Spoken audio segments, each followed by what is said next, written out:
يعني انت كنت بدك تساعد الختيارة قام لويت رجلها؟ ايه. شلون؟ ما فهمت. كانت رجل المرة رح تعلق، قمت دغري حطيت رجلي وانقذتها.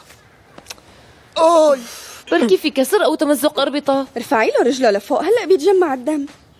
قومي رح اقعد محلك. عم توجع؟ شو لك ان؟ طيب ناخده على المستشفى؟ شو رح يعملوا بالمشفى؟ رح يخلونا ننطر 5 ساعات وبعدين يقولوا لنا معه تمزق أربطة. سمعت؟ معك تمزق أربطة. أنا عم قل لك من دون ما تروح لهنيك. رح أتصرف، لا تقلق. يا الله منك. شو بعمل يعني؟ اوه اكيد هو. اذا سأل عني انا ماني هون. سمعتوا؟ ماني هون. طلع فيني ولا شو عامل؟ والله يا اختي ماني مساوي شيء، بحلف لك اني مو عامل شيء.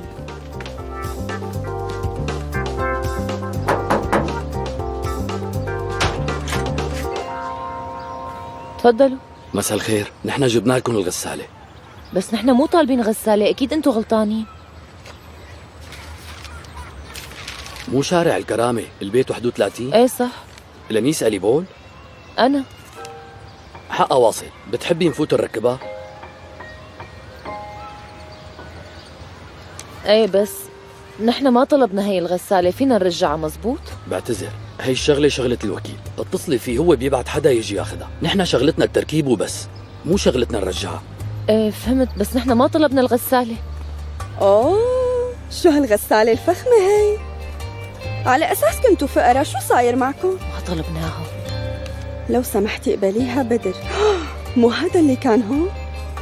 خلاص، أنا قلت لك هالشاب حبك من أول نظرة. واللي بيحب من اول نظرة بيشتري هدية غسالة معه؟ إيه صح؟ ايه بس انا رح اتصل فيه ووقفوا عند حدوده.